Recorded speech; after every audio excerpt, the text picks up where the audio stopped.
Hello, my fellow listeners, and I'm back with another video today. And after watching the 24 Hours of Le Mans, I really thought, how did everyone's race go for every manufacturer and every car from a certain manufacturer, even privateer cars? So, without further ado, let me introduce my new series, which is called Hypercar Race Reviews.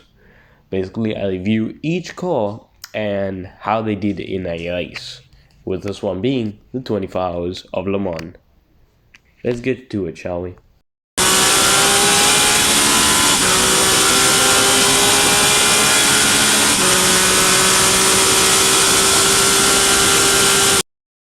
Yes. First, my team, Peugeot Total Energies. They did quite well actually for a car that lacked pace the entire weekend in qualifying and all the three practices. Even getting beaten by the rookie Aston Martins, I say they pulled off quite something. At points in the 24-hour race, they were doing all right. They were the midfield car. They were midfield pack car, so they were facing the Proton competition, the Alpines, the Toyotas, which is weird to say Toyota being midfield. We'll talk about them later. They were doing really well, and then into the night, I fell asleep. So I was like, okay, I'm gonna go sleep, and then I watched the night, and to see the '94 Peugeot get spun by that Alpine, I was so angry with that Alpine. Like I literally wanted to grab the Alpine car and chuck it against the wall, or do what they did back in 2024, engine issues. But besides that, and of course the 93 going into the wall and turning into the 2023 version of the Peugeot without the back wing, they did relatively good for a car that is now in its, I think, second year. Yeah, second year in Le Mans. They could have done better, but I'm not judging them since they my team and they got a point. They at least got a point. After some controversy, but we will still say that we got the points. They were very good closing stages of the race. They could have. Okay, well, middle of the night they were really good. I saw they got P9 after 8 hours. I was like, what? How? I didn't even see you guys in the top 10.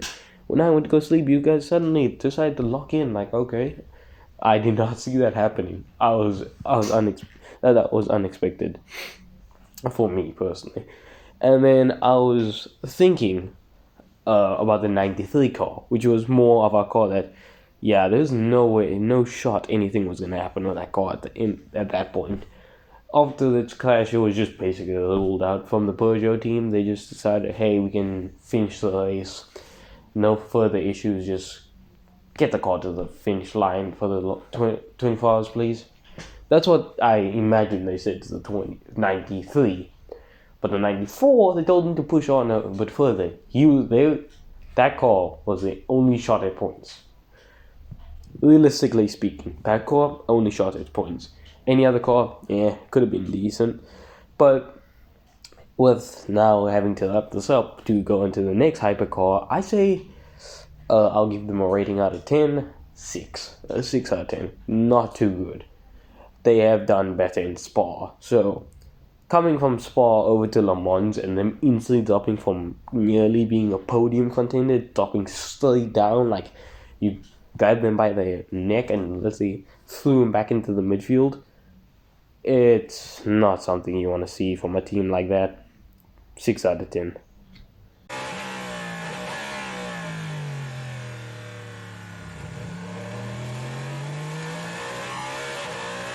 So this time, riding on board with El Bamba, like you say, Martin. This time you can see the steering wheel, so the driver really at work.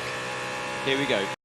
On the complete other end of the field, we have the Cadillacs, with two of the extra cars that they decided to send in the 24 Hours of Le Mans, either for more research purpose to develop the car, or just a better shot at winning Le Mans after how many years they ever won it, or if they ever won it. I never took a research in that, really. But I can say they're the worst luck of all. coming from hyperpole, they were 1-2.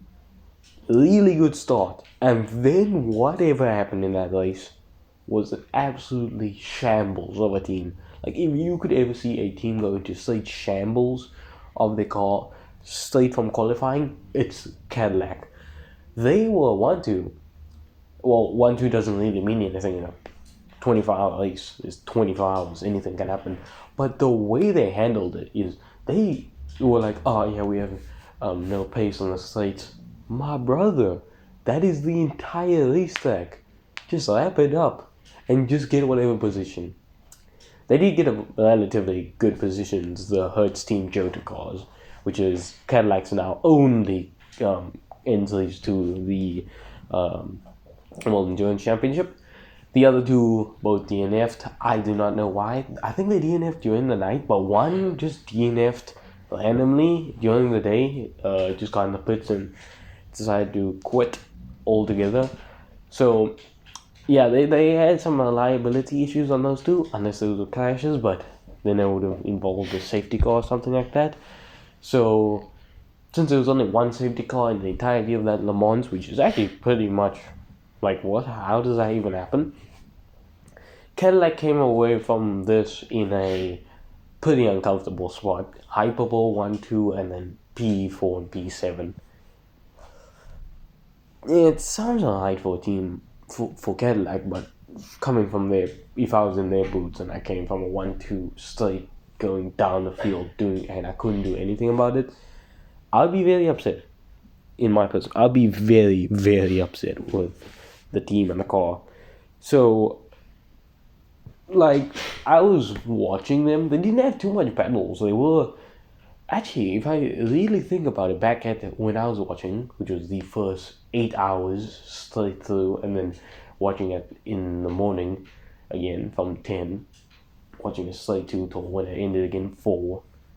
Yeah, France's time is the same as South African time, which is pretty cool.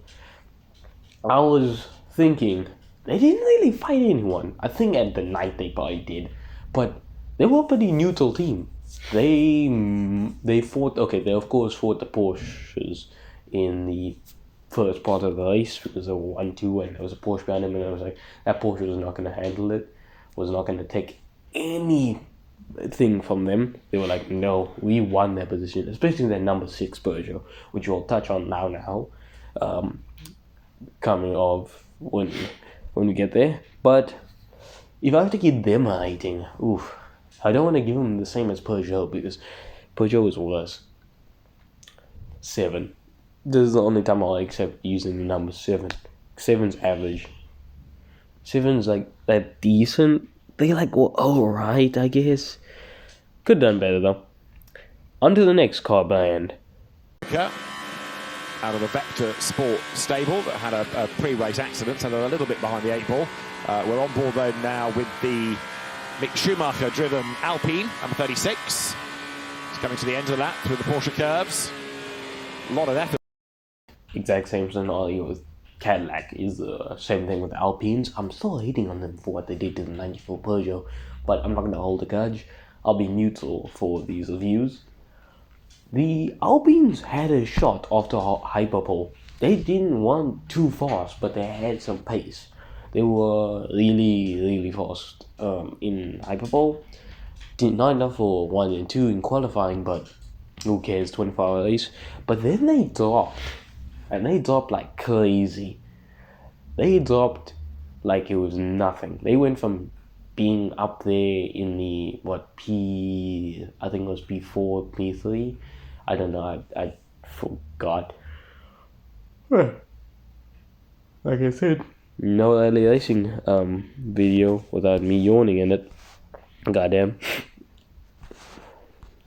But it was pretty sad to see them go out like that, because I was actually thinking, Alpine has a good shot to win at their home race. And with a really decent car, they had a shot at it. But then, suddenly, they became a midfield car. For no absolute reason. I was like, yeah, we become a midfield car. Like, what? You guys had a shot at that. I think they had also lack of power during the straights, and a lot of casualties caused them to drop back. So, I can see them being like, okay, just get to the end of the race. Time they definitely had a shot at scoring points. They didn't have to worry about that. Peugeot was not in the first in them. Now there was Aston Martin and some other car brands were gonna threaten them for their points, like Toyota, BMW, the Cadillacs. Yo, 4 of them was crazy. Proton competition, maybe. But overall, looking at how the race went, it was really well done from them. I'll give them applause. Very weak applause, my bad. Because I have to hold this weird earpiece in my hand as like a clapping tool. Besides that, I can't really say anything about Alpine. Besides some incidents, they went pretty unscathed. No issues, no like pit stop, whatever I'm gonna call it. Weird pit stop strategies that happened. Oh yeah, I forgot to say about Cadillac's weird. No one here heard Steam Joda having to just go for a double pit because of that full course yellow. Oh, I totally forgot it. That slipped my mind. But yeah, besides that, they had a pretty decent race, if I would have to say that myself. Let me think of a review. P9 and P10. Almost decent results. But also they're gonna be the same with Cadillac if I have to put them in a tier list. They are the same. They are also 7 out of 10. Hear the sounds and sights of Le Mans.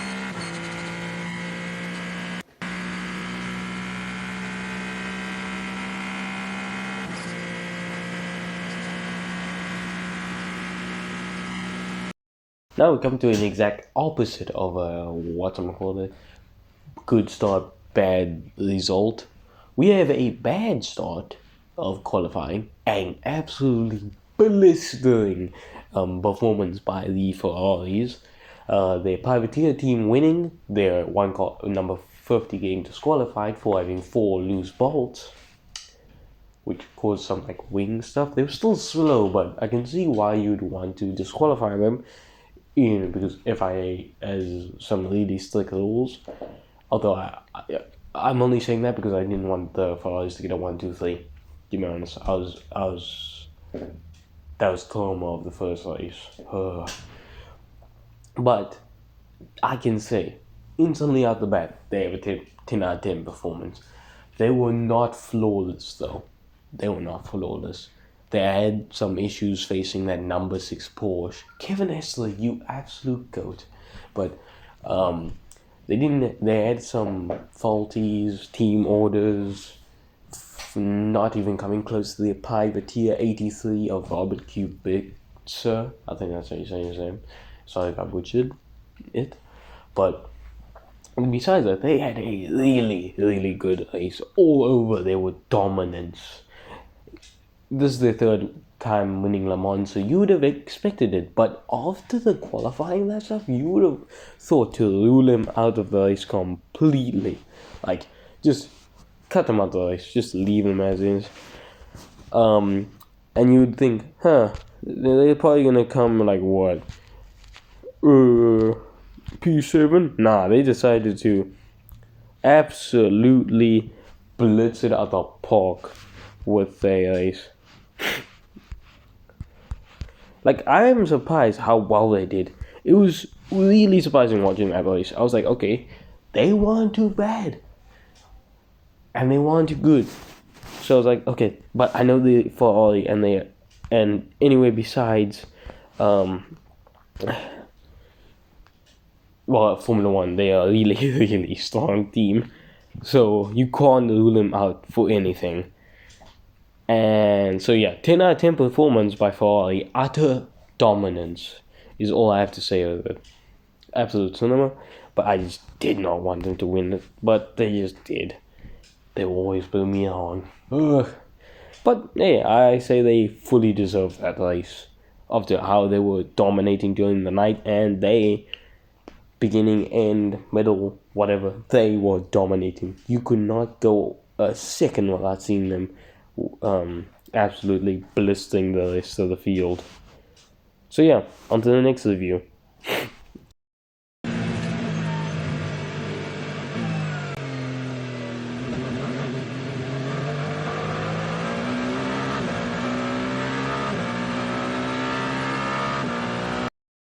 Another one of those really, really sad reviews. The P8. I'm gonna first talk on the P8 Toyota. That pit stop was a ruiner. The way the nut came off, that was painful. Nut coming off, getting a puncture. What else could you do about that, really?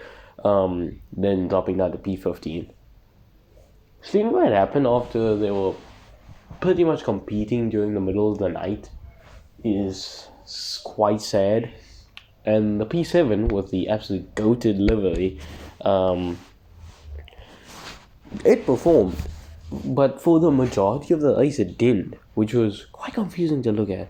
Like, in the middle stages, it was the midfield car, like a midfield Toyota, which I did not expect to see. I expected to see Toyota being one of the top cars in Le Mans this year. It was very underwhelming to watch them drop like that, especially after how they were performing in other Le Mans. But every good team has a downfall. But I don't think they're gonna be dropping out of this racing series anytime soon. So maybe next year at Toyota. But review for them.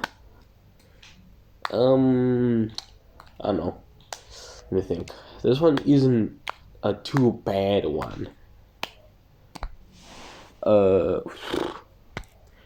also going with a 7. Nearly everyone got a 7 at this point. 7, Alpine 7, Toyota 7, and Cadillac 7. It's easy enough to see since they're all acting like midfield cars for no absolute apparent reason. Like, why? Like, they could have done so much better, but they keep on not having power compared to the Ferrari 499P. It's disappointing, but hey, you don't win every race, do you? So, but I mean, the Ferraris have been winning every single goddamn race. So, what the hell am I supposed to say? Hey, look, it's a Peugeot. But, it is kind of irritating to see every single time a Ferrari win. Like last year, they came from being World Constructors Championship last season, World Constructors Championships. Now they're getting absolutely handed to the ass to by Ferrari, showing them that hey, you can make a better car, and let me show you how fast our car is. Like what? Every car must have a great improvement by Sao Paulo if they want to compete with Ferrari. But like I said, it is my opinion, a 7 out of 10. Another 7 out of 10 race to go after. I mean, like, could have done better, but what else can you do when the Ferraris are that dominant? Oh, on to the next one.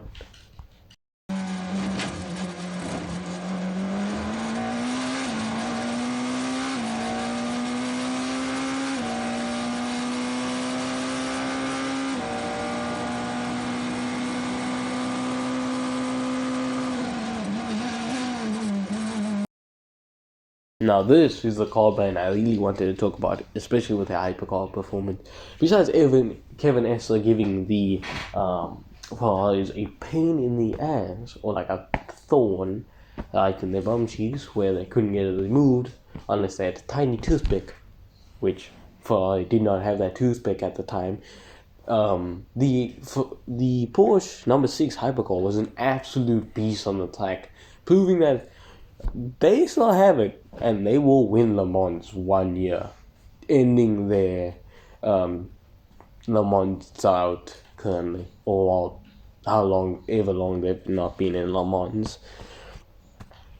Like, all the cars finish, and all the cars finish in a quite reasonable spot, besides the Proton competition, which is 2, 6, and 8, which is better than the Cadillac, because they had P4, P7.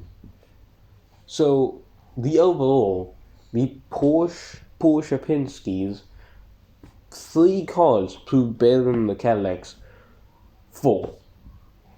So I have to hand it to them. Porsche really pulled off something absolutely insane. Competing with the Ferrari 499Ps was a struggle for everyone else. But Porsche decided that they were going to be that one team that's going to fill in that gap and stop the Ferrari 1-2. And they did it really well, actually. I'm surprised how well Kevin is. Okay, well, I can't be surprised by how well Kevin is. That is the man for Porsche. But besides that, they are really good. Like, ooh. Watching Kevin Estre absolutely do with the Ferraris alone was insane. One man versus 3 other cars was an insane watch. Especially because, well, I was actually watching it at the time during the final stages of the race. And if that race had to go Ferrari 1-2, I'd have been a little disappointed in Porsche's number 6 car, especially how they proved. So, my rating ahead of time, let me think. They get a 9. They get a 9 out of 10. Just sad they couldn't win. The Privateer and Robert Kubica was just too much for them, especially for how good Robert Kubica was, and Yaya Fei. I accidentally made naked feedback. Yeah, so Yaya Fei, all of them were really, really good, top performance from them. But Porsche, they proved they they need to stay in Le Mans, honestly. For my general opinion, Porsche Penske and Pascal Wehrlein also though, but their cars were decent. They did alright. So overall, Porsche, if I have to give them a rating, 8 out of 10. On to the next car.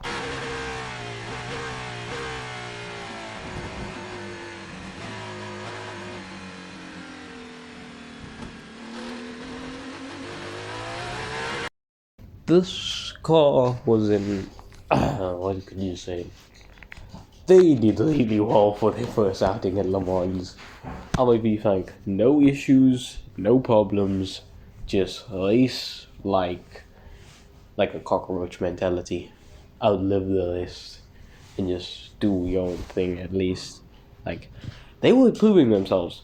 They, at a point, were better than, the Peugeot at a point, because of how neutral they were. They would just dive on the track, let the race be. Although that one time that they can't go in the cars and overtake was a little ambitious. But besides that, their first outing after a while of not being in the Le Mans series, Aston Martin proved themselves that they have a rookie car, but they will prove themselves. As the reliability issues were never a problem for them. For some reason, they never DNF'd the race. Well, besides the first outing, because whatever. But they really proved themselves in reliability. Their car doesn't have the pace, but it does have. Okay, well, it had the pace against the flipping hyperpole, so I could see why.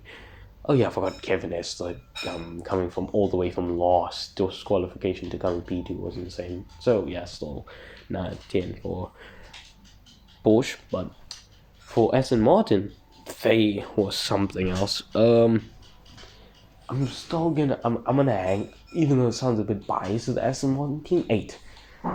I'm gonna give them the rookies luck because of how they absolutely proved themselves. So yeah, I'm gonna hand it to them. Aston Martin were just proving themselves to be a really, really good car on the track, and the V12 was insane. On the track, you wouldn't expect to see it, but Aston Martin were like, I'm gonna prove you guys are wrong. And there we go, the Aston Martin hypercar, which really proved to be, well, a good car on the track and really reliable, which is all what you need for Le Mans, really. Like, you can have a fast car, but if you don't have reliability, if you have reliability issues, you're gonna DNF that race. You may be slow, but if you don't have reliability issues, you'll be fine. You'll last the entire race. So yeah, Aston Martin 8 out of 10. On to, I think, the final manufacturer, which I have to have a real talk to.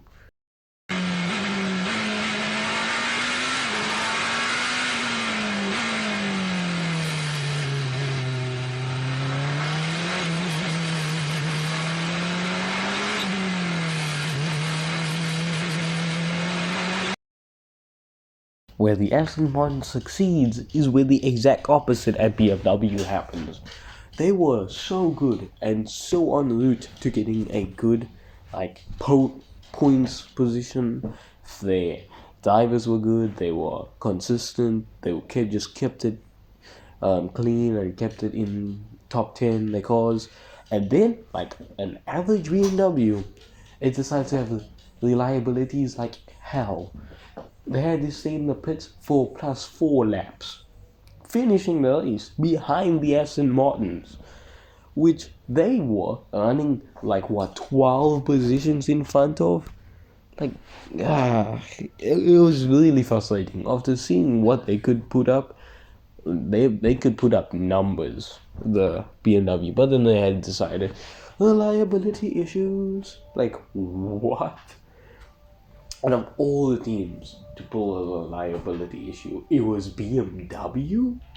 I was not, okay, if you want to be stereotypical on the BMW cars, yes, you would have expected that, but if you watched Le Mans and you watched the World Enduring Championship and you saw how they drove for the majority of the race, you think that they wouldn't get this type of issue, but then they did. And seeing them into the pits was absolute scarring. They finished the race, but off the lead lap, and they were on the lead lap for the entire race, till the final few bits. There was only 7 cars in the lead lap, and BMW was on them. Now, I don't know what to say about the car anymore. This is gonna be my first ever below 5 review. 3. BMW gets a 3 out of 10 for me. Oh, that's all I gotta say for today's video. Thank you guys for watching, and hopefully my views on the race doesn't get me in the opinions of other people or hateful speech. See you guys in the next video.